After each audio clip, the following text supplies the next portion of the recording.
किसी दिन पकड़ा गए तो चालान भी बनेगा, जुर्माना लगेगा। तो जो मेमोरी ब्लॉक आपने रिजर्व नहीं कराया उसको एक्सेस करना इज रॉन्ग। एरे बनाया 5 साइज का तो 5 ही मेमोरी ब्लॉक रिजर्व कराए, लेकिन हम स्ट्रिंग बड़ी दे रहे हैं। गेट्स को कोई मतलब नहीं है कि आपके एरे का साइज क्या है, वो तो आपके एरे में वैल्यू रखता जा रहा है। आपका जो एरे का साइज था वो एग्जॉस्ट हो गया, तो उसके बाद की जो भी जगह मेमोरी में मिल रही है उस जगह पर वो डेटा रखवा रहा है। क्लियर? अभी प्रोग्राम चल गया है, पर कभी ऐसा होगा कि चलते चलते एकदम से बंद हो जाएगा, क्रैश कर जाएगा, कुछ भी हो सकता है। इसमें अनप्रेडिक्टेबल है। 100 बार चलाओ, 100 बार चल गया सही से, तो भी इस बात की गारंटी नहीं है कि 101वीं बार चलेगा तो सही चलेगा। ऐसा सॉफ्टवेयर डिलीवर कर दिया तो इसको बोलते हैं बग। कई लोग पूछते रहते हैं ना, सर बग बग क्या होता है, डीबगिंग बोलते हैं, बग क्या होता है। सुनो, बग का मतलब क्या है। सिंटेक्स एरर की बात नहीं कर रहे, आपकी कुछ लॉजिकल मिस्टेक्स। आप गेट्स फंक्शन की कैपेबिलिटीज को आप जानते हो, उसके बावजूद आप गेट्स फंक्शन को यहां यूज कर रहे हो। गेट्स फंक्शन इस बात का हिसाब नहीं रख सकता कि एरे की जो लेंथ है उससे ज्यादा बड़ी स्ट्रिंग एंटर की जा चुकी है, तो वो तो ये सब सोचता नहीं है, वो तो डेटा रखता जाता है। तो वो जितने रिजर्व ब्लॉक हैं उसमें तो डेटा गया ही गया, उसके आगे जो अनरिजर्व्ड मेमोरी एरिया है उसमें भी डेटा चला गया।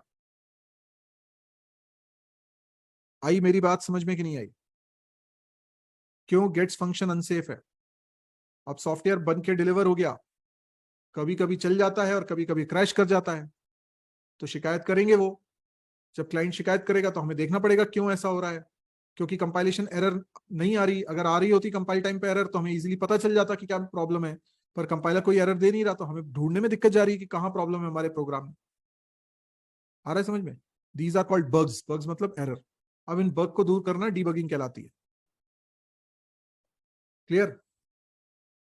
अब सवाल ये उठता है कि गेट्स फंक्शन में प्रॉब्लम क्यों हो रही है? क्योंकि गेट्स फंक्शन इस बात का हिसाब नहीं रख रहा कि कितने कैरेक्टर्स रखे जा सकते हैं एरे के अंदर। ठीक है? तो गेट्स फंक्शन की मदद से जब हम स्ट्रिंग इनपुट करा रहे हैं, कोई भी स्ट्रिंग इनपुट करा रहे हैं, फॉर एग्जांपल एरे का साइज आपने 10 लिया है या 20 लिया, और आप उसमें स्ट्रिंग एंटर करवा रहे हो माय सरजी education services private limited, obviously तो उसकी एक लिमिट है। उसने उतना तो स्टोर किया जितनी मेमोरी रिजर्व है, उसके आगे की मेमोरी में उसने बाकी चीजें रख दी। तो ये अनरिलायबल एरिया है ना, क्योंकि ये तो इलीगल मेमोरी एक्सेस हुई। तो अब इसका सॉल्यूशन है F gets. F gets function का हम यूज करेंगे। गेट्स की जगह हम कौन सा फंक्शन यूज करेंगे? F gets.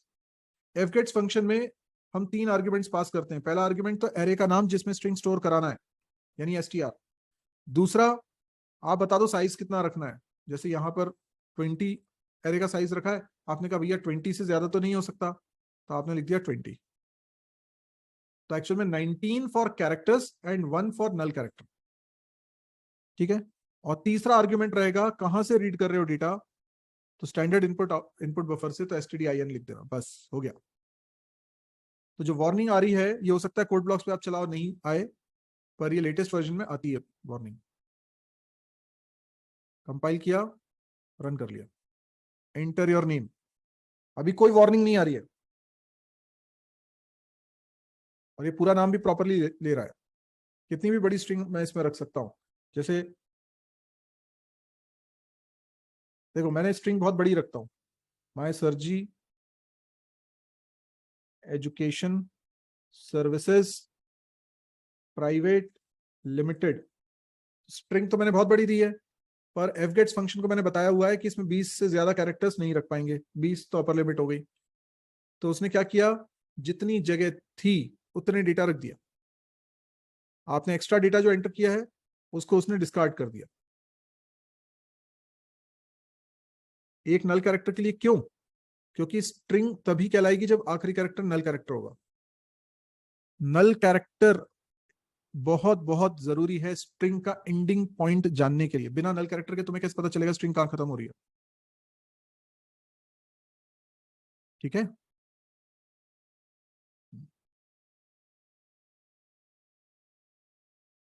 तो इसने 20 कैरेक्टर्स ले लिए, 20 भी नहीं ले रहे, 19 कैरेक्टर ले लिए और एंड कर दिया। तो ये एफगेट्स का फायदा है, एफगेट्स सेफ है। अब मैं आपको बताने वाला हूं एक और तगड़ा कॉन्सेप्ट। आपका डाउट है STR के पहले एड्रेस ऑफ क्यों नहीं लगता? ये भी डाउट है, और भी बहुत सारी दिक्कतें हैं। उन सबको रिजॉल्व करने के लिए मेमोरी का एक कॉन्सेप्ट मैं आपको बताने जा रहा हूं। इसके लिए हम लेंगे 5 मिनट का ब्रेक। ठीक, फिर मैं आपको इसके आगे कंटिन्यू करता हूं। तो अभी हो रहा है 4:27, 4:32 पे हम लोग रिज्वाइन करेंगे।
चलिए तो ब्रेक खत्म, शुरू करें।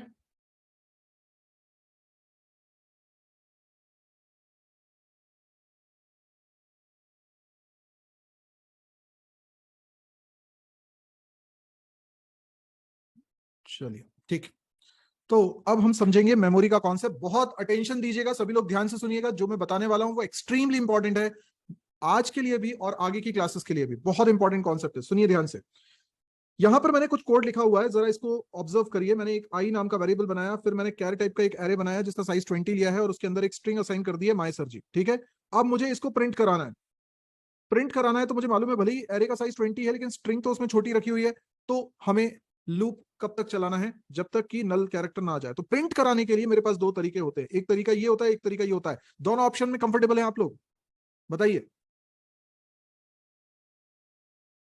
सभी ध्यान दे रहे हैं? विशाल अभी इस पे फोकस करो जो मैं बता रहा हूं, फिर पूछ लेना मेरे से दोबारा। तो यहां पर ये दो तरीके से आप कंफर्टेबल हैं। अब आप जानते हैं कि हाँ, ये दोनों तरीके से हम लोग प्रिंटिंग करा सकते हैं, लेकिन सवाल ये है कि यहां STRI लिख रहे हैं, यहां STR लिख रहे हैं, ऐसा क्यों? तो पहले इस बात को समझने के लिए कि ऐसा क्यों लिखा जाता है, जरा इस बात को सोचो कि मेमोरी का क्या कॉन्सेप्ट है। वो समझ में आ जाएगा तो तुम्हें ये सारी बातें भी समझ में आ जाएंगी। यस और नो? ठीक है, देखो, आपके प्रोग्राम को रन होने के लिए कुछ मेमोरी एलोकेट होती है। आपके प्रोग्राम को रन होने के लिए कुछ मेमोरी एलोकेट होती है। सपोज करो ये जो रेक्टेंगल बनाया हुआ है, ये वही मेमोरी है, ये आपके प्रोग्राम को रन होने के लिए मिली है। ये पूरी मेमोरी को आप 1 1 बाइट के ढेर सारे ब्लॉक्स में कंसिडर कर सकते हो। मतलब ये एक बाइट है, ये दूसरी बाइट है, ये एक बाइट मतलब 8 बिट्स, 8 बिट्स का 1 बाइट होता है ना। तो 1 1 बाइट के मेमोरी ब्लॉक्स हैं। कितने मेमोरी ब्लॉक्स होंगे? लाखों। आपके प्रोग्राम को रन होने के लिए जितनी मेमोरी मिली है, लाखों। क्लियर है? क्या समझ में आया? आपके प्रोग्राम को रन होने के लिए जो मेमोरी मिलती है उसके अंदर कई सारे बाइट्स हैं। मान लो 1 मेगाबाइट मेमोरी मिल रही है आपके प्रोग्राम को रन होने के लिए। मिल तो और भी ज्यादा रही है, लेकिन मान लो 1 मेगाबाइट मेमोरी मिल रही है, 1 MB। तो 1 MB का मतलब क्या होता है? 1 MB का मतलब क्या होता है? 1024 KB। यस। और 1024 KB का मतलब क्या होता है? 1024 बाइट्स। आया समझ में? तो 1024 इंटू 1024, 1024 का स्क्वायर करना पड़ेगा।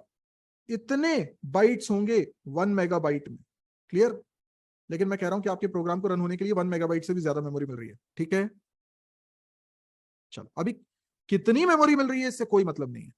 मतलब इस बात से है कि जितनी भी मेमोरी मिल रही है उसको आप 1 1 बाइट के बहुत सारे ब्लॉक्स में कंसिडर करते हो, और हर एक बाइट को आप इस मेमोरी के अंदर एक पोजीशन नंबर दे सकते हो। काउंटिंग करो। तो काउंटिंग सी लैंग्वेज के हिसाब से जीरो बेस्ड काउंटिंग करते हैं। तो ये जो सबसे पहली बाइट है इसको बोलो 0, उसके दूसरी बाइट है उसको बोलो 1। काउंटिंग कर रहा हूं मैं नीचे से ऊपर की तरफ। ठीक है, क्या आप समझ पा रहे हो? इस तरीके से ये 4 है, ये 5 है, ये 6 है, ये 7 है, ये 8 है, ये 9 है, 10 है, 11, ऐसा समझ में आ रहा है? तो सोचो कि अगर तुमने एक वेरिएबल x बनाया, x वेरिएबल को मेमोरी तो इसी प्रोग्राम को मिली मेमोरी के अंदर कहीं मिलने वाली है, कहीं पर भी मिल सकती है। तो सपोज करो ये x नाम का वेरिएबल बन गया मेमोरी के अंदर, पर x वेरिएबल को कितनी मेमोरी लगती है? 4 बाइट्स। 4 बाइट्स। तो एक्चुअल में ये x कितनी मेमोरी ले रहा है? 4 बाइट्स। तो 4 लगातार के बाइट्स होंगे और मिलकर ये एक वेरिएबल होगा। क्या ऐसा हो सकता है कि गिनती करते करते करते यहां तक पहुंचे तो इसकी गिनती आ रही है 100? हो सकता है। तो इसके बाजू वाली बाइट की होगी 101, 102, 103। तो ये चारों पोजीशन नंबर इन 4 बाइट्स के हैं, जिनको मिलाकर मैं क्या बोल रहा हूं? X variable. आ रही है बात समझ में? तो इस प्रकार से कोई भी वेरिएबल प्रोग्राम में बनाते हैं, उसको मेमोरी इसके अंदर मिलती है, तो कुछ बाइट्स कंज्यूम होते हैं और उन बाइट्स का कोई पोजीशन नंबर होता है, और यही पोजीशन नंबर एड्रेस कहलाता है। ठीक है, यही पोजीशन नंबर एड्रेस कहलाता है। तो position number of bytes in program's memory is called an address. आया समझ में? तो ये 0 क्या है? ये 0 क्या है? एड्रेस। 1 क्या है? एड्रेस। 2 क्या है? एड्रेस। 3 4 5 6, ये जो गिनती कर रहे हो ना, इसी को एड्रेस बोल रहे हैं। ये लॉजिकल एड्रेस कहलाता है, फिजिकल एड्रेस नहीं है, लॉजिकल एड्रेस। मतलब हार्डवेयर में, रैम में आपके प्रोग्राम को मेमोरी यहां मिली हो या यहां मिली हो या यहां मिली हो, उससे मतलब नहीं है। ये तो सबसे पहले 0 ही रहेगा, ये 1 ही रहेगा, तो ये कोई फिजिकल एड्रेस नहीं है। फिजिकल एड्रेस समझे ना? रैम के अंदर 0 अगर कोई एक फिक्स जगह होती तो फिर इसी जगह को 0 बोलते, तो फिर ये फिजिकल एड्रेस होता। अब आपके प्रोग्राम को मेमोरी यहां मिली है तो इस पहली बाइट को 0 बोल रहे हो, और अगर प्रोग्राम को मेमोरी यहां मिली है तो इस पहली बाइट को 0 बोल रहे हो। इसका मतलब ये जो एड्रेस होते हैं ये फिजिकल एड्रेस नहीं होते, ये लॉजिकल एड्रेस होते हैं। क्लियर? ठीक है, लॉजिकल एड्रेस। अब ऐसे सोचो कि ये जब तुमने एरे बनाया होगा, एरे बनाया होगा, तो 20 बाइट्स कंज्यूम हो गए होंगे। 20 बाइट्स कहीं तो कंज्यूम हो गए ना। अब ये 20 बाइट्स में पहली बाइट है, दूसरी बाइट है, तीसरी बाइट है, चौथी बाइट है, ऐसे करके कई सारी बाइट्स हैं, ऐसे करके 20 बाइट है। हो सकता है ना इसमें जो पहली बाइट हो इसका पोजीशन नंबर या एड्रेस जो भी बोलो 1000 है, तो अगले का 1001 है, 1002 है, 1003 है, ऐसे करते हुए 1019 तक होगा। हो गए 20 वेरिएबल्स। एक्चुअल में 20 बाइट्स हैं, वेरिएबल, हाँ यहाँ वेरिएबल भी 20 बोलोगे क्योंकि कैर एरे है, पर ये पूरा मिला के एक ही एरे है। ठीक है, this whole bunch of memory blocks is nothing but one array. Clear? This is str. चलो ये भी समझ में आ गया। अब मैं आपको ये बताना चाह रहा हूं कि जब आप printf को कॉल करते हो तो तुम उससे उम्मीद कर रहे हो कि तुम्हारी स्ट्रिंग को वो प्रिंट कर दे। printf क्या एक फंक्शन है, तुम लोगों ने फंक्शन पढ़ लिया है, फंक्शन के असाइनमेंट भी कर लिए है, तो मुझे बताओ तुम्हें पता है ना फंक्शन में वैल्यू पास करने का मतलब? तुम्हें पता है ना फंक्शन को कॉल करते वक्त वैल्यू पास की जा सकती है, आर्ग्यूमेंट्स हो सकते हैं टेक समथिंग नेचर का अगर फंक्शन है तो। और तुम printf को अगर कॉल कर रहे हो और उसमें कुछ पास कर रहे हो तो इसका मतलब printf टेक समथिंग नेचर का फंक्शन होगा ना। अब तुम printf फंक्शन को कॉल कर रहे हो और उससे कह रहे हो कि मेरी स्ट्रिंग को प्रिंट कर दो, यस और नो? अगर तुम printf फंक्शन को कॉल कर रहे हो मेरी स्ट्रिंग को प्रिंट कर दो, तो तुमने उसे दिया क्या? stri। stri में i की वैल्यू अगर 0 है तो तुमने उसे दिया क्या? str0। मुझे बताओ अगर किसी फंक्शन को कॉल करते वक्त मैं अपने वेरिएबल का नाम उसके अंदर लिख दूं तो क्या पास किया तुमने? बताओ क्या पास किया तुमने? x कोई वेरिएबल है जिसके अंदर कोई वैल्यू रखी है, तो क्या पास किया तुमने? तुमने x की वैल्यू पास करी ना, तुमने 5 पास किया ना। आ रहा है समझ में? तुमने वैल्यू पास करी, 5 पास किया, यही है ना? तो तुम stri लिख रहे हो तो क्या पास हो रहा है? stri मतलब i की वैल्यू अगर 0 है तो ये पहला वाला वेरिएबल ना, str0। यस। और str0 में क्या रखा है? m रखा है, माय सर जी का m रखा है, यस और नो? तो ये जो m रखा हुआ है इसके अंदर वो तुमने पास किया है यहां पर। क्लियर है? तो तुम्हारा printf इसमें तुमने %c लिखा है, मतलब एक कैरेक्टर प्रिंट कर दो। मैंने printf को कॉल किया, बोला एक कैरेक्टर प्रिंट कर दो, उसने बोला कैरेक्टर कहां है? मैंने कहा मैं दे रहा हूं। मैंने उसे क्या दिया? m। उसने क्या किया? उस m को प्रिंट करा दिया। ठीक है, क्या तुम ये सोच सकते हो कि उस printf को तुमने कहा है %c और उसको तुम m दे रहे हो और वो m प्रिंट कर पा रहा है? ये तो समझने में कोई दिक्कत नहीं है, पर %c की जगह अगर %s लगा देता तो? जस्ट इमेजिन, %c की जगह %s लगा देता तो फिर मैं printf से कह रहा हूं नहीं नहीं तुम तो पूरी स्ट्रिंग स्टोर करो, और मैं उसे दे क्या रहा हूं? m। कॉमन सेंस लगाओ। तुम printf हो, मैंने तुम्हें दिया m, और तुमसे कहूं कि इस कैरेक्टर को प्रिंट कर दो, कर दोगे ना? लेकिन अगर मैं तुमसे कह रहा हूं कि ये लो m और पूरी स्ट्रिंग प्रिंट कर दो, सोचो। अगर मैं तुम्हें सिर्फ पहला कैरेक्टर दे रहा हूं m, तो तुम पूरी स्ट्रिंग प्रिंट कर सकते हो क्या? %s लिखा होता तो तुम यहां पर str0 लिख रहे होते, तो क्या तुम्हारी पूरी स्ट्रिंग प्रिंट हो पाती? नहीं। अगर मैंने printf को m दिया है तो वो m पर ही काम कर सकते। उसको सपना नहीं आ रहा कि इसके आगे y है, इसके आगे s है, उसके आगे i है, फिर r है, फिर g है, उसे नहीं मालूम। क्यों? क्योंकि printf को नहीं मालूम कि m कहां रखा है। printf को मैंने सिर्फ m एज अ डेटा दिया है, ये नहीं बताया कि प्रिंट एफ कहाँ, ये एम कहाँ रखा है। उसे कोई अंदाजा ही नहीं है कि एम कहाँ रखा है, उसे मालूम ही नहीं है कि एम कहाँ रखा है, तो उसे क्या मालूम कि उसके बाद क्या रखा है, उसे क्या मालूम उसके बाद क्या रखा हुआ है। ठीक है ना, क्लियर है ना। तो इसीलिए मैं प्रिंटफ से एक बार में एक ही कैरेक्टर प्रिंट करने को कह रहा हूं और इसको लूप लगाकर बार बार कॉल कर रहा हूं। हर बार प्रिंटफ से बोलता हूं एक कैरेक्टर प्रिंट कर दो प्लीज, पहले str0 की वैल्यू प्रिंट कर दो, फिर str1 की वैल्यू प्रिंट कर दो, फिर str2। मतलब एक बार में मैं एक कैरेक्टर देता हूं, बोलता हूं प्रिंट कर दो, फिर एक कैरेक्टर देता हूं, बोलता हूं प्रिंट कर दो। आया समझ में। हर बार मैं एक कैरेक्टर दे रहा हूँ। प्रिंटफ को मैंने कॉल किया कई बार, जैसे ये इसमें 6 कैरेक्टर है तो 6 बार कॉल हो रहा है ये प्रिंटफ।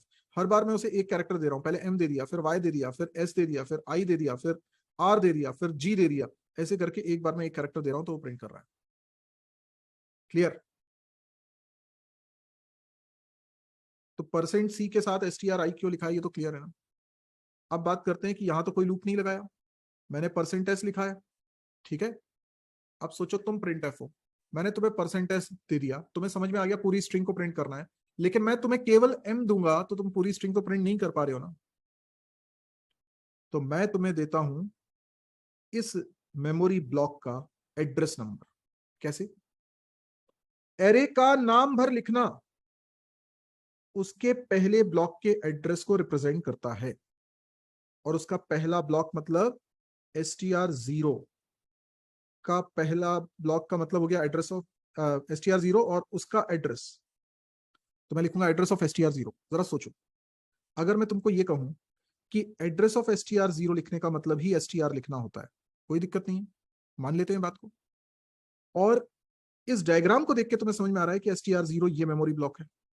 और जब मैं कह रहा हूं एड्रेस ऑफ str0 तो एड्रेस 1000 है, तो मैं कह रहा हूं कि एड्रेस ऑफ str0 लिखने का मतलब 1000 होता है। मैं कह रहा हूं एड्रेस ऑफ str0 को str भी लिख सकते हैं, तो इसका मतलब भी 1000 होता है। तो अगर मैंने printf को कॉल करते वक्त str लिखा है तो मैंने printf को क्या दिया है, बताओ। मैंने printf को क्या दिया है? मैंने printf को 1000 दिया है, मैंने printf को एड्रेस दिया है, 1000 दिया है। ठीक है, अब printf फंक्शन हमने नहीं बनाया, लेकिन अंदाजा लगाओ printf को 1000 मिल चुका है, printf को 1000 मिल चुका है।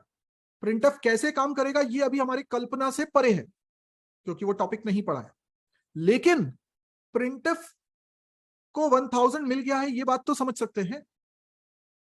और अगर 1000 मिल गया है तो उसे इस जगह का एड्रेस पता है, तो इस जगह को वो 1000 की मदद से एक्सेस कर पाएगा। आज हमको ये नहीं मालूम कि एड्रेस अगर है उसके पास तो वो कैसे इसको एक्सेस कर पाएगा, कोई प्रॉब्लम नहीं है, अगली क्लास तक सीख जाएंगे। लेकिन कम से कम अभी ये तो पता चला कि इस printf को अगर एड्रेस नंबर मिल जाए तो वो इस मेमोरी ब्लॉक को एक्सेस कर सकता है। तो जब इस मेमोरी ब्लॉक को एक्सेस कर पाएगा तो इसके अंदर रखे डेटा को भी एक्सेस कर पाएगा। अगर तुम्हें वेरिएबल का एड्रेस दे दिया जाए तो तुम उसको एक्सेस कर सकते हो। कैसे एक्सेस कर सकते हो ये अभी नहीं पढ़ा है, नेक्स्ट क्लास में पढ़ाऊंगा, पर इस बात को समझ सकते हो कि कोई तरीका है। और अगर कोई तरीका है तो printf उस तरीके का इस्तेमाल करके 1000 उसको मिल चुका है, वो इस मेमोरी ब्लॉक को एक्सेस कर रहा है और m को प्रिंट करा पा रहा है। साथ ही साथ printf फंक्शन इस एड्रेस में 1 का इंक्रीमेंट करके अगले ब्लॉक का एड्रेस पता कर लेगा। It is simple mathematics. +1 करो तो उसके जस्ट बाद वाले ब्लॉक का एड्रेस मिल जाएगा जहां पर अगला कैरेक्टर रखा होगा y। तो जब ये एड्रेस भी कैलकुलेट करके उसने हासिल कर लिया तो printf इसके अंदर के डेटा को भी प्रिंट करा देगा। फिर एड्रेस में 1 ऐड करेंगे तो 1002 होगा, अगले ब्लॉक के डेटा को भी हम एक्सेस कर लेंगे। एड्रेस है तुम्हारे पास तो तुम उस वेरिएबल को एक्सेस कर पा रहे हो, है कोई तरीका, ठीक है, वो कर रहा होगा, कैसे कर रहा होगा ये टेंशन मत लो, लेकिन कर पा रहा होगा ये तो समझ में आ रहा है। और जब वो इसको एक्सेस कर पा रहा है तो इसके अंदर रखी चीज को देख पा रहा है तो वो कैरेक्टर को वो प्रिंट भी कर रहा है। देखते देखते देखते एक समय ऐसा आता है कि किसी एड्रेस पर नल कैरेक्टर रखा हुआ है, तो उसने देखा कि अच्छा यहाँ नल है तो वहां रुक गया। तो प्रिंटफ ने इस तरीके से पहले ब्लॉक का एड्रेस लेकर पूरी स्ट्रिंग प्रिंट करा दी, और जहां नल कैरेक्टर मिला वहां पे रुक गया। तो नल कैरेक्टर ना होता तो दिक्कत हो जाती। प्रिंटफ पूरी स्ट्रिंग प्रॉपरली प्रिंट कर पा रहा है क्योंकि उसे नल कैरेक्टर मिल गया कहीं पर जहां पे उसे रुकना है। तो नल कैरेक्टर होना ही चाहिए स्ट्रिंग के एंड में। क्लियर। एफ गेट्स भी नल कैरेक्टर रखवा देगा लास्ट में। ओके, तो अब आपको समझ में आया प्रिंटफ में परसेंटेज के साथ एसटीआर क्यों लिखा? क्या आपको समझ में आया? एसटीआर लिखना और एड्रेस ऑफ एसटीआर 0 लिखना एक ही बात है। जब एसटीआर लिखने का मतलब एड्रेस होता है तो एड्रेस ऑफ एसटीआर लिखोगे तो उसका क्या मतलब होगा? एड्रेस का भी एड्रेस। अरे भाई, इसीलिए एड्रेस ऑफ एसटीआर नहीं लिखना है। समझ में आया? एड्रेस ऑफ एसटीआर लिखना मतलब आपके कॉन्सेप्ट गड़बड़ हैं। आपको नहीं पता है कि एड्रेस का एड्रेस थोड़ी निकाला जाता है कि 1000 का क्या एड्रेस है। अरे वो खुद ही एड्रेस। आया समझ में अच्छे से? ठीक है, अब स्ट्रिंग से रिलेटेड कुछ फंक्शंस के बारे में बात करते हैं। स्ट्रिंग से रिलेटेड कुछ प्री डिफाइंड फंक्शंस हैं, ये उनके बारे में बात कर रहे हैं। स्ट्रिंग डॉट एच एक हेडर फाइल है, इसको इंक्लूड करना पड़ेगा अगर इन फंक्शंस को यूज करना है तो। जरा देखो, स्ट्रिंग की लेंथ कैलकुलेट करने का ये भी एक फंक्शन है। आप नोटिस करें, स्ट्रिंग की लेंथ कैलकुलेट करने के लिए हम यहां पर कैसे करेंगे। अगर अभी थोड़ी देर पहले हमने स्ट्रिंग की लेंथ कैलकुलेट करने का तरीका बनाया था, तो तरीका कैसा था? एक आई वेरिएबल बनाया और फिर मैं यहां पर एक फॉर लूप लगा रहा था, आई की वैल्यू 0 से स्टार्ट करके और एसटीआर आई तक चला रहा था, और आई प्लस प्लस सेमीकोलन, और नीचे प्रिंट करा देता हूं length of percent S is percent D. तो स्ट्रिंग की लेंथ क्या है वो पता चल जाएगी। ठीक है, जैसे ये मैंने कंपाइल किया, रन करता हूं, मैंने नाम एंटर किया सौरभ। आप देखो length of Saurabh is 8। Length of Saurabh is 8। आपने एक चीज देखी, लेंथ ऑफ सौरभ के बाद न्यू लाइन में इज 8 प्रिंट हो रहा है। क्यों? क्यों ऐसा हो रहा है? क्योंकि fgets फंक्शन ने न्यू लाइन कैरेक्टर भी स्टोर करा है। अब fgets का भी बिहेवियर तुम्हें पता होना चाहिए। नहीं नहीं नहीं नहीं नहीं, फ्लश नहीं। मैं ये कह रहा हूं कि सौरभ जब मैंने एंटर किया तो स्टोर क्या हुआ? सौरभ तो स्टोर हुआ, उसके बाद न्यू लाइन कैरेक्टर भी स्टोर हो गया। मुझे उस न्यू लाइन कैरेक्टर की जगह पर क्या चाहिए? मुझे उस न्यू लाइन कैरेक्टर की जगह पर चाहिए नल कैरेक्टर। उस न्यू लाइन की जगह नल कैरेक्टर चाहिए। तो जब आपने लेंथ निकाली होगी 8 आई होगी, है ना? जबकि मेरे नाम में 7 कैरेक्टर्स हैं, तो नल कैरेक्टर को काउंट करके उसने 8 बोल दिया होगा। तो क्या किया जाए? क्या किया जाए? नल कैरेक्टर आपको अलग से रखना पड़ेगा। ठीक, नल कैरेक्टर आपको अलग से रखना पड़ेगा। तो जो आई की वैल्यू कैलकुलेट हुई होगी उसमें आप लिखो str i -1, मतलब इंडेक्स नंबर 7 पे नल कैरेक्टर आपको सेपरेटली रखना पड़ेगा। तो जहां पे न्यू लाइन कैरेक्टर था उस जगह पर आपने नल कैरेक्टर रख दिया। अब दोबारा से मैं स्ट्रिंग की लेंथ कैलकुलेट करवाऊंगा क्योंकि अब नल कैरेक्टर आ चुका है ना, और उसके बाद फिर मैं लेंथ प्रिंट करवाऊंगा। ये मैंने कंपाइल किया, अब रन करता हूं। Enter your name Saurabh. अब देखो लेंथ ऑफ सौरभ इज 7, बिल्कुल करेक्ट आ रहा है। तो क्या आपको यह समझ में आया कि fgets फंक्शन में न्यू लाइन कैरेक्टर भी वो इनपुट कर रहा है, तो उसको रिप्लेस करना पड़ेगा हमें नल कैरेक्टर से। अब there is a predefined function to calculate length of the string. ये इस फंक्शन का डिक्लेरेशन है। डिक्लेरेशन देखकर तुम्हें क्या समझ में आ रहा है? डिक्लेरेशन देखकर तुम्हें क्या समझ में आ रहा है? ये रिटर्न करता होगा कुछ। ये रिटर्न कैसे कर रहा है? क्या करना चाह रहा है रिटर्न? ये रिटर्न करना चाह रहा है स्ट्रिंग की लेंथ।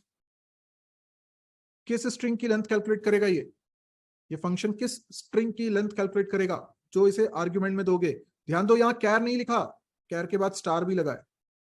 अभी स्टार तुम्हारे लिए नई चीज होगी, लेकिन सुनो, अगर कैर अकेला लिखा होता तो इसका मतलब होता कि ये एक ऐसा प्री डिफाइंड फंक्शन है जिसको कॉल करते वक्त कैरेक्टर पास करना होगा। लेकिन यहां पे कैर नहीं लिखा, कैर स्टार लिखा, इसका मतलब है एड्रेस पास करना होगा कैर ब्लॉक का। क्या समझे? इस जगह पर जब तुम इस फंक्शन को कॉल करोगे, strlen फंक्शन को कॉल करोगे, तो तुम्हें क्या पास करना है? एड्रेस पास करना है कैर वेरिएबल का। मतलब जो तुम स्ट्रिंग रख रहे हो, किसी कैर एरे में रख रहे हो, उसके पहले ब्लॉक का एड्रेस जो अभी समझा था, जैसे कि 1000 कैसे लिखोगे? पहले ब्लॉक का एड्रेस कैसे लिख सकते हो बताओ? सब पढ़ा चुका हूं। strlen में पैरेंथेसिस के अंदर क्या लिखूं? Very good Faizan, very good Sandeep, yes very good Vishal, yes. Variable का नाम लिख दो सीधे सीधे str, ठीक है। और ये जो रिटर्न करके देगा वो लेंथ, ठीक, किसी वेरिएबल में रख लिया। ऐसे आपको इस फंक्शन को यूज करना है। तो अब आपको ये दिमाग में बिठा लो कि जब भी आर्ग्यूमेंट्स डिक्लेरेशन में बताए गए हैं उस पर स्टार लगा है, डेटा टाइप लिखा है, स्टार लिखा है, तो समझ जाना कि इस टाइप के वेरिएबल का एड्रेस पास होना है। क्लियर हो गया? और एड्रेस क्या है ये मैं अभी समझा चुका हूं आपको। तो आपको कैर वेरिएबल का एड्रेस पास करना है, और str लिखकर आप एक एरे के पहले वेरिएबल का एड्रेस पास कर रहे हो, तो वो कैर वेरिएबल ही तो है। अब ये अगर समझ में आ गया तो तुम्हें ये फंक्शन यहां पर कॉल कर लेना चाहिए इंस्टेड ऑफ फॉर लूप। तो तुमने यहां लिखा strlen, और strlen में तुमने पास कर दिया str, और उससे जो लेंथ आएगी वो 8 आएगी, ठीक है। तो 8 में 1 माइनस करोगे तो ये इंडेक्स नंबर बनेगा, और इस इंडेक्स पर मुझे रखवाना है नल कैरेक्टर। ये हो जाने के बाद अब मुझे ये करने की जरूरत ही नहीं पड़ेगी, ठीक है। देख लो, एक एरर है, strlen फंक्शन को यूज कर रहे हैं तो कौन सी हेडर फाइल इंक्लूड करनी पड़ेगी? Include string.h। अब दोबारा से हम इसको कंपाइल करेंगे, अभी कोई एरर नहीं है। रन किया, एंटर योर नेम सौरभ, देखो लेंथ ऑफ सौरभ इज 7। नीचे भी आप स्ट्रिंग की लेंथ कैलकुलेट करने के लिए strlen फंक्शन का इस्तेमाल कर सकते हो। आई में असाइन कर दो strlen और फिर str। -1 क्यों कर रहे हैं?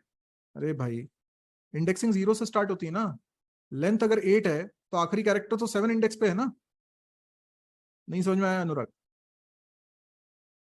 एरे में इंडेक्सिंग 1 से नहीं स्टार्ट होती है, 0 से स्टार्ट होती है।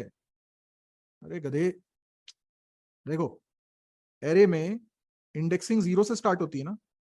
तो अगर इसके अंदर मैंने रखा है सौरभ, लिख ही देता हूं ना, इसमें रखा है सौरभ और यहां रखा है नल, तो इंडेक्सिंग क्या होगी? 0 1 2 3 4 5 6 7, ऐसा है ना। अब मैंने कहा एफ गेट्स क्या कर रहा है? स्ट्रिंग में आखिरी में न्यू लाइन कैरेक्टर रख रहा है, तो इसका मतलब नल यहां नहीं है, इस जगह पर क्या है? न्यू लाइन कैरेक्टर, और नल उसके बाद है। आया समझ में? एफ गेट्स के कारण ये हो रहा था। ये क्लियर है? तो अब जब मुझे बताओ कि स्ट्रिंग की लेंथ कैलकुलेट कर रहा हूं तो आंसर क्या आ रहा है? 8 आ रहा है ना। बताओ अनुराग, स्ट्रिंग की लेंथ कैलकुलेट कर रहे हो तो 8 आ रहा है ना। थोड़ी देर पहले मैंने लेंथ कैलकुलेट करना सिखाया है, और उस समय भी मैंने बोला था नल कैरेक्टर का जो इंडेक्स होता है वही स्ट्रिंग की लेंथ होती है, बताया था ना। तो 8 इसकी लेंथ हो गई। तो नल कैरेक्टर कहां रखना है मुझे? इंडेक्स नंबर 7 पे रखना है ना। तो जो लेंथ है उसमें एक सब्ट्रैक्ट करना पड़ेगा कि नहीं करना पड़ेगा? मुझे नल कैरेक्टर यहां नहीं चाहिए, यहां चाहिए। जो न्यू लाइन एक्स्ट्रा आ गया है उसको हटा के मुझे उसकी जगह पे नल करना है ना। तो जब मुझे इस जगह पे नल करना है तो इसका इंडेक्स लिखना पड़ेगा ना। इसका इंडेक्स क्या होगा? इसके एक पहले, इसके एक पहले मतलब 8 - 1, नहीं क्या? तो strlen स्ट्रिंग की लेंथ हो गई 8, 8 - 1 हो गया 7, तो str7 पे नल आ गया। उसके बाद जब str7 पे नल आ जाएगा तो इस जगह पर नल हो गया। इस जगह पर अगर नल हो गया तो अब दोबारा स्ट्रिंग की लेंथ कैलकुलेट करूंगा तो वो कितनी हो जाएगी? 7। अब 8 थोड़ी आएगी, अब 7 रहेगी। नल कैरेक्टर जहां पर मिला सबसे पहले उसका जो इंडेक्स होता है वही स्ट्रिंग की लेंथ होती है, और उसके पहले इंडेक्स होते हैं 0 से लेकर लेंथ -1 तक। वो न्यू लाइन ही क्यों? अरे एफ गेट्स करता है ऐसा, एफ गेट्स फंक्शन हमने नहीं बनाया ना। तो जब आप यूजर कुछ वैल्यू एंटर करता है तो एंटर की भी दबाता है ना यूजर, तो वो उस एंटर की को उसने ले लिया है। जब एंटर तुम क्या करते हो, नाम एंटर किया सौरभ, उसके बाद एंटर की दबाई, तो उसने उसको भी ले लिया, क्योंकि वो उसके लिए डिलिमिटर नहीं है। क्लियर? अभी भी डाउट है तो बोलो। ठीक है। अब जैसे स्ट्रिंग की लेंथ कैलकुलेट करने का फंक्शन है, स्ट्रिंग को कॉपी करने का भी फंक्शन है। स्ट्रिंग को कॉपी करने का भी फंक्शन है। कैसा होता है स्ट्रिंग कॉपी फंक्शन? क्या तुम देख पा रहे हो कि यहां पर रिटर्न टाइप क्या है और आर्ग्यूमेंट्स कितने हैं और किस टाइप के हैं? अभी मैंने तुम्हें कैर स्टार का मतलब समझाया, तो क्या तुम्हें अब अंदाजा लग रहा है यहां पर क्या होने वाला है? क्या रिटर्न करेगा बोलो, लिखो जरा चैट पे। Very good Faizan. क्या रिटर्न करेगा? Yes Amar, very good. Saqlain, very good. Raj Singh, very good. Yes, सभी लोगों ने सही आंसर दिया। एड्रेस रिटर्न करेगा। और पास भी क्या होगा? एड्रेस। तो देखो, मान लो तुम्हारे पास दो एरे हैं, एक S1 नाम से, एक S2 नाम से। S1 एरे है और S2 एरे है। दोनों के पहले पहले ब्लॉक का कुछ एड्रेस है, जैसे कि 1000 और 2000। तो अगर मैं S1 लिखूंगा तो S1 का मतलब क्या होगा? 1000। और S2 लिखूंगा तो उसका मतलब क्या होगा? 2000। ठीक है। अब मुझे मालूम है कि एक कैर एरे बना हुआ है S1, और उसके अंदर एक स्ट्रिंग रखी हुई है हेलो। तो ये हेलो कहां रखा है? इधर रखा है। और फिर नल कैरेक्टर भी होगा। क्लियर? क्लियर है ना?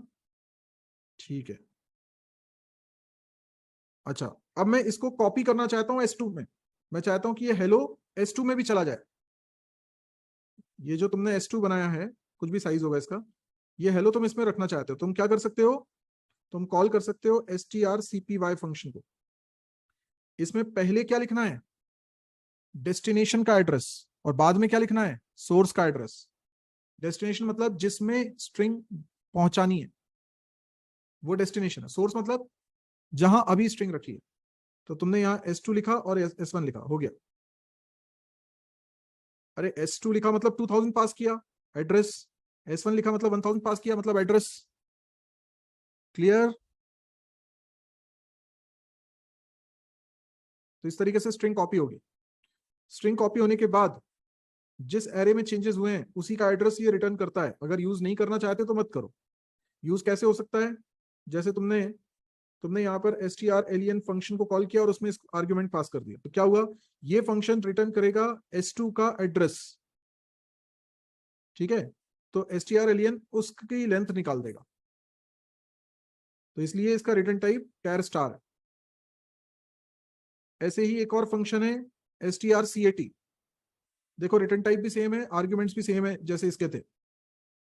कंकैटिनेशन का मतलब क्या होता है? कंकैटिनेशन का मतलब क्या होता है? जैसे strcat से तुम क्या उम्मीद कर रहे हो? मान लो S1 एक स्ट्रिंग है राम, S2 एक स्ट्रिंग है ना, रहीम। ठीक है। ऐसे दो स्ट्रिंग है तुम्हारे पास। अब तुम दोनों को कंकैटिनेट करना चाहते हो तो लिखोगे strcat S1 S2। तो क्या होगा? S1 में चेंजेस होंगे सिर्फ, S2 में कोई चेंजेस नहीं होंगे। S1 में अब राम नहीं रहेगा, बल्कि रहेगा राम रहीम।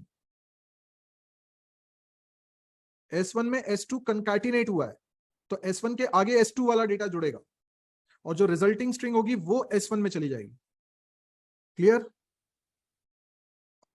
बीच में स्पेस नहीं आएगी राम और रहीम के। अगर तुम्हें स्पेस लानी है तो तुम ऐसे करो, strcat S1, और ये स्पेस, स्पेस भी स्ट्रिंग है ना, डबल कोट्स में। और फिर लिखो strcat S1 में S2। पहले स्पेस को कंकैटिनेट कर लो, फिर तुम रहीम को कंकैटिनेट करना। तो इसका जो रिजल्ट आएगा वो आएगा राम रहीम, स्पेस के बाद। क्लियर? साइज फिक्स है ना, तो तुम्हें एरे का साइज थोड़ा बड़ा लेकर चलना पड़ेगा। भाई साइज बड़ा हो सकता है ना, भले स्ट्रिंग उसके अंदर छोटी रखी है। ठीक। एक और है स्ट्रिंग कंपैरिजन के लिए strcmp। देखो इसमें रिटर्न टाइप क्या है, इंट, और आर्ग्यूमेंट्स में दो दो एड्रेस पास करने हैं। तो मैं क्या करता हूं, strcmp फंक्शन को जब कॉल करोगे तो मान लो मेरे पास एक स्ट्रिंग है s1 और एक है s2, ठीक है। s1 में है राहुल और s2 में है सपोज करो राजेश। क्लियर। अब मैं दोनों स्ट्रिंग को कंपेयर करना चाहता हूं तो मैंने लिखा strcmp और इसमें s1 s2 लिख दिया। इसका रिजल्ट रिटर्न होके या तो आएगा -1 या आएगा 0 या आएगा +1। अगर -1 आता है, देखो 0 आता है, अगर -1 0 या +1 आएगा। अगर इसका रिजल्ट 0 आता है तो स्ट्रिंग्स आर सेम,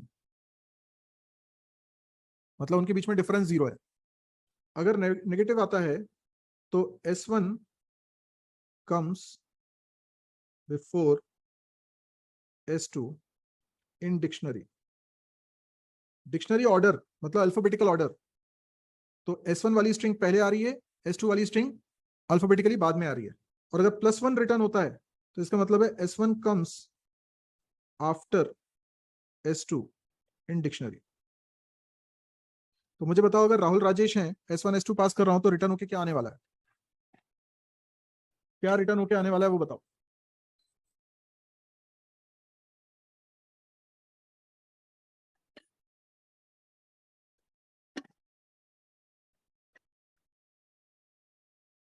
-1 रिटर्न होगा क्योंकि अल्फाबेटिकली राहुल पहले आता है, राजेश बाद में आता है। H और J में H पहले आता है, H 8वां कैरेक्टर है अल्फाबेट्स में और J 10वां कैरेक्टर है। ठीक, आई होप ये सब समझ में आ गया है। अब बात करते हैं function call by passing string. अगर मैं फंक्शन को कॉल करते वक्त स्ट्रिंग पास करना चाहता हूं तो कैसे कर सकता हूं। पहला तरीका, फंक्शन को कॉल किया, सीधे उसमें स्ट्रिंग लिख दी, पास हो गई। दूसरा तरीका, आपने कोई एरे बनाया हुआ है, उसमें स्ट्रिंग रखी हुई है, आप फंक्शन में पूरी स्ट्रिंग पास करना चाहते हैं तो एरे का नाम लिख दो। यही तो कर रहे थे ना अभी भी, सिर्फ एरे का नाम ही तो लिख रहे थे, अभी तक यही सब तो करते चले आ रहे हैं। यस। तो आप अगर किसी फंक्शन में स्ट्रिंग पास करना चाहते हैं तो आप सिर्फ क्या करें, उस एरे का नाम लिख दीजिए जिसमें वो स्ट्रिंग रखी है, या फिर डायरेक्टली स्ट्रिंग लिख दीजिए, जैसी आपकी मर्जी। अब लेकिन जब ये f1 फंक्शन तुम डिफाइन करोगे, चाहे तुमने ऐसे पास किया हो या ऐसे पास किया हो, तुमने पास एड्रेस किया है। समझ गए मेरी बात। तुमने एरे का नाम लिखा है तो वो तो पहले ब्लॉक का एड्रेस होता ही है, तुमने सीधे स्ट्रिंग लिखी है तो वो भी एड्रेस ही होता है। ये भी ध्यान में रखना, दोनों स्थिति में एड्रेस ही पास हो रहा है। उस एड्रेस को रिसीव करने के तुम्हारे पास दो तरीके हैं। एक तरीका अगली क्लास में पढ़ेंगे, एक तरीका अभी देख रहे हैं। वो तरीका जो तुम एरे में ऑलरेडी देख चुके हो, वो तरीका है ये। एरे में भी एरे जब पास कर रहे थे तो हम इसी तरीके से बना रहे थे, खाली स्क्वायर ब्रैकेट रखे, बस वो इंट टाइप का एरे था। और हमें ये याद है, हमने पिछली क्लास में पढ़ा था कि ये कोई नया एरे नहीं बन रहा है, बल्कि पुराने एरे को ही यहां पर इस फंक्शन के अंदर एस नाम से एक्सेस करेंगे। तो अगर S0 में कोई चेंज किया तो वह str0 में भी चेंज हो जाएगा, क्योंकि S0 और str0 एक ही बात। आया समझ में। How to handle multiple strings. अच्छा, ये कर लोगे ना, इसके ऊपर मैं असाइनमेंट दूंगा। जैसे जैसे यहां पर तुम्हें स्ट्रिंग की लेंथ कैलकुलेट करानी थी या कुछ भी करवाना है तो तुम फंक्शन बना सकते हो। ये तो खैर प्री डिफाइंड फंक्शन है स्ट्रिंग की लेंथ निकालना, है ना। स्ट्रिंग की लेंथ निकालना ऐसा है, मुझे चाहिए last character of the string. एक फंक्शन बनाना है, give me last character of the string. क्या करूंगा, इसको छोड़ो, इसके बाद बना देता हूं। मैं एक फंक्शन कॉल करना चाहता हूं, give me last character of the string. ठीक है, और मैंने str पास कर दिया, तो जो भी आखिरी कैरेक्टर होगा वो मुझे ये रिटर्न करके देगा, और जो रिटर्न करके देगा उसे मैं एक वेरिएबल में रखना चाहता हूं। ठीक है, और उस वेरिएबल की वैल्यू में प्रिंट कराना चाहता हूं, लास्ट कैरेक्टर इज %c, और ch की वैल्यू प्रिंट करा दूंगा। ऑब्वियसली मुझे ऊपर डिक्लेयर करना पड़ेगा ch वेरिएबल को, जो कि कैर टाइप का है, और मुझे डिक्लेयर करना पड़ेगा एक फंक्शन को, और फंक्शन का नाम है इस तरह से। तो ये रिटर्न कर रहा है इंट टाइप की वैल्यू, और इसमें पास हो रहा है एड्रेस, तो कैर स्टार लिखो, ठीक है, या फिर कैर स्क्वायर ब्रैकेट लिखो। अभी के लिए कैर स्क्वायर ब्रैकेट लिखना, ठीक। अभी इस फंक्शन को मुझे डिफाइन करना है। तो यहां पर मैंने कहा कि आप कुछ भी नाम ले लो, जैसे आपने एस ले लिया, ठीक है। अभी आप ये कोड नहीं चलाना चाहते हो तो इस कोड को हटा दो, ठीक है। ये तो आप चलाना चाह रहे थे, इतना हटा दो, ठीक है।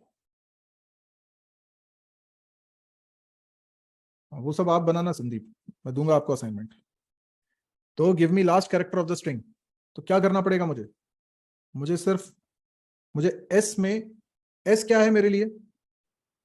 मैंने यहां से एस टी आर पास किया ना, यहां से एस बना लिया।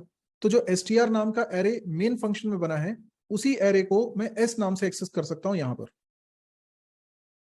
तो एस नाम से एक्सेस कर रहा हूं, तो मैंने S T R L E N function को कॉल किया, एस उसमें पास किया, तो उसमें लेंथ मिल जाएगी मेरे को, और जो भी लेंथ आई उसकी, उसमें -1 करूंगा तो लास्ट कैरेक्टर का इंडेक्स मिल जाएगा। लास्ट कैरेक्टर का जो इंडेक्स है उसी को तो मुझे रिटर्न करवाना था ना, नहीं, लास्ट कैरेक्टर को रिटर्न कराना था। तो एस ऑफ दिस इंडेक्स, ये रिटर्न हो जाएगा। तो ये मैं रन करवाता हूं। एंटर योर नेम, मैंने SAURABH लिखा, ठीक है। उसने बता दिया लास्ट कैरेक्टर है H।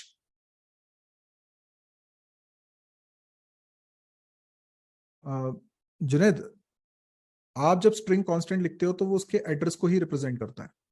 तो अगर स्ट्रिंग पास करोगे तो एड्रेस ही पास होगा, ठीक है। अब बात करते हैं मल्टीपल स्ट्रिंग को कैसे हैंडल करेंगे। मल्टीपल स्ट्रिंग को हैंडल करने में भी कुछ नहीं है, आपको 2 डायमेंशनल एरे बनाना पड़ेगा कैर टाइप का।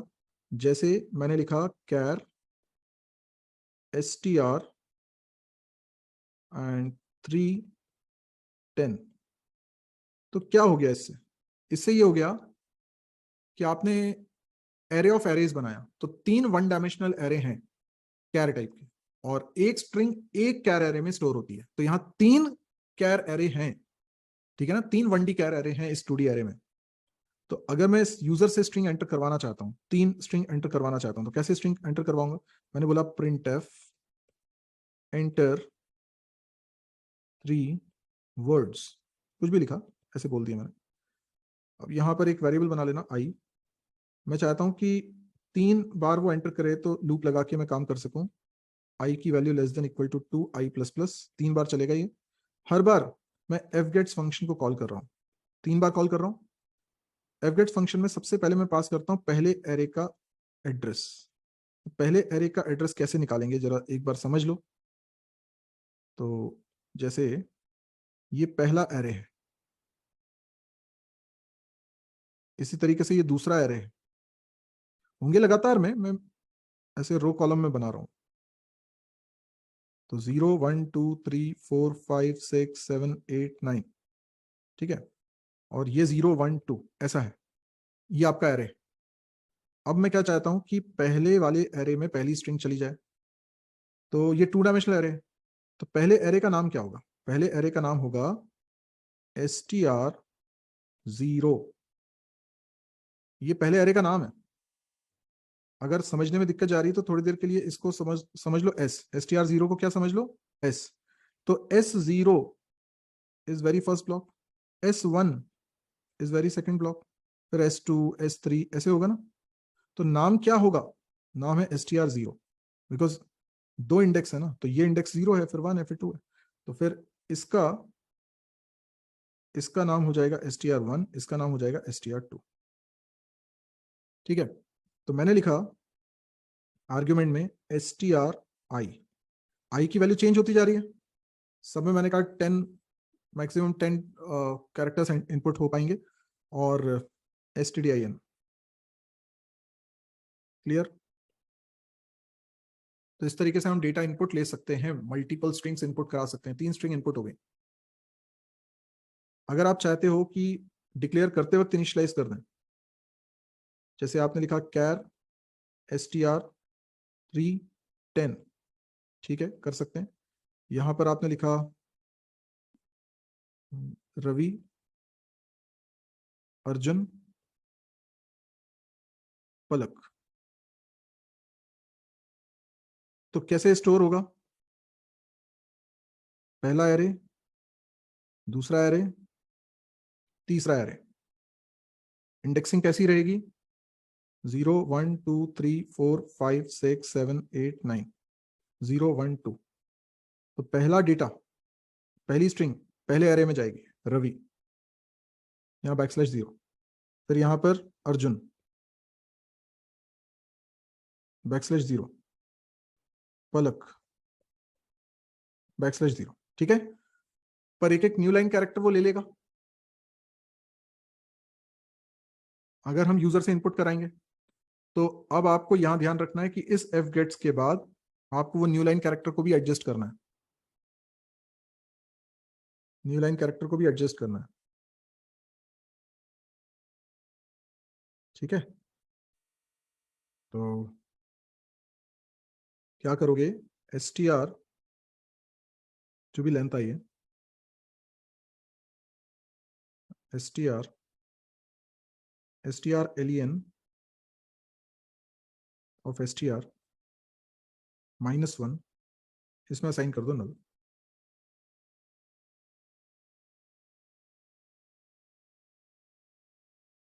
stdin is for input from keyboard। ठीक है, तो अभी जो मैं असाइनमेंट दूंगा ना, उसमें ये स्ट्रिंग को हैंडल करते हुए प्रोग्राम्स आपको बनाने रहेंगे, तो ये मैं अभी आज बता दूंगा। ठीक, अब हम लोग देख लेते हैं, ये तो हमारा स्ट्रिंग का पोर्शन कंप्लीट हुआ। कहाँ str आई होगा? कहाँ पे str? हाँ हाँ हाँ, sorry sorry sorry, yes yes yes, 2D array है ना, 2D एरे, सॉरी। तो ये इधर भी चेंजेस करना पड़ेगा, इधर लिखोगे str i और इधर भी लिखना पड़ेगा str i। 2D एरे है ना, सही बात है,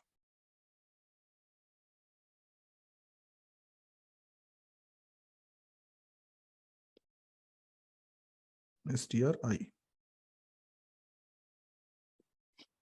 ठीक है, नहीं संदीप, चलो ये हो गया। अब मैं आपको असाइनमेंट का भी बता देता हूँ। ठीक है ना, असाइनमेंट में भी आपको डाउट्स है ना कुछ? ये रहा असाइनमेंट नंबर 15, असाइनमेंट नंबर 15। चलो, एलसीएम का बना आप लोगों से? एलसीएम का तो पहले बनवा चुका हूं ना मैं प्रोग्राम। ठीक है, तो फंक्शंस वाला हमने किया हुआ है, एक हमारा फंक्शंस डॉट सी नाम से बनाई हुई है, और इसके अंदर हमने काफी सारे फंक्शंस बनाए थे। एलसीएम का भी फंक्शन बना ही लेते हैं, ठीक है ना, एलसीएम का फंक्शन भी बना ही लेते हैं। तो कैसे बनेगा एलसीएम का फंक्शन? इंट एलसीएम, दो वैल्यू ले लो, बताओ कैसे बनाओगे? इंट एलसीएम इंट ए कॉमा इंट बी, ये दो नंबर्स मेरे पास आ गए, आपको लूप में मैं करा चुका हूं इसको।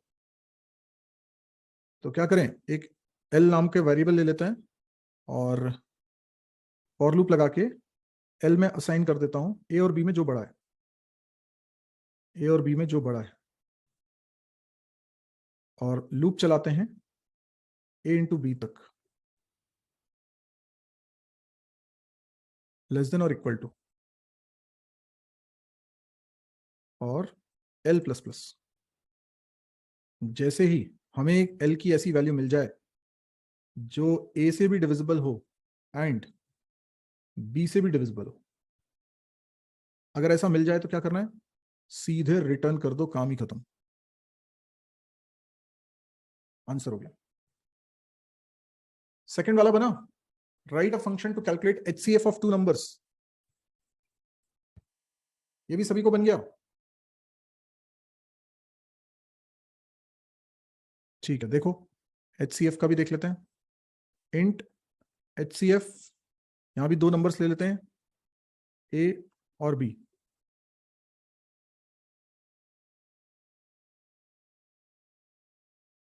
ये एचसीएफ की कोडिंग क्या करेंगे, इसमें भी एक एच नाम का वेरिएबल बना लेंगे, और लूप चलाएंगे, इसमें लूप उल्टा चलाएंगे। ये भी मैं लॉजिक आपको बता चुका हूं, इसलिए मैं उधर ज्यादा टाइम नहीं दे रहा हूं, बिकॉज ये लूप में मैं पढ़ा चुका हूं। अगर आपको इसमें दिक्कत जा रही है तो लूप में यही क्वेश्चंस आ चुके हैं, उसको एक बार लॉजिक के लिए देख लेना। तो यहाँ h की वैल्यू क्या रहेगी, a और b में जो छोटा है वहां से स्टार्ट करेंगे, h की value greater than equal to 1 तक चलाएंगे और h माइनस माइनस करेंगे। यदि यदि हमें h की वैल्यू ऐसा कोई नंबर मिल जाता है जो a को डिवाइड कर रहा है एंड b को भी डिवाइड कर रहा है, तो ये कॉमन फैक्टर होगा, इसी को रिटर्न करा दो। ठीक। तीसरा वाला क्या है, write a function to check whether given number is prime number और नॉट। ये भी हम लोग देख चुके हैं प्राइम नंबर का लॉजिक। एक फंक्शन बनाओ इज प्राइम, ठीक है, इज प्राइम। आपको मालूम है ना ये रिटर्न क्या करेगा, मुझे n के बारे में चेक करना है कि वो प्राइम है कि नहीं है।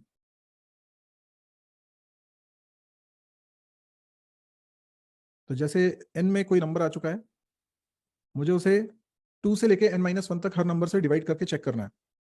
तो मैंने लिखा फॉर i की वैल्यू 2 से लेकर i की value less than equal to n-1 तक i प्लस प्लस। यदि n को i ने डिवाइड कर दिया तो ये प्राइम हो ही नहीं सकता, तो रिटर्न करा दो 0। और फॉर लूप अगर पूरा चल गया, रिटर्न 0 कभी नहीं चला, तो किसी ने उसे डिवाइड नहीं किया तो रिटर्न करा देना 1। क्लियर है।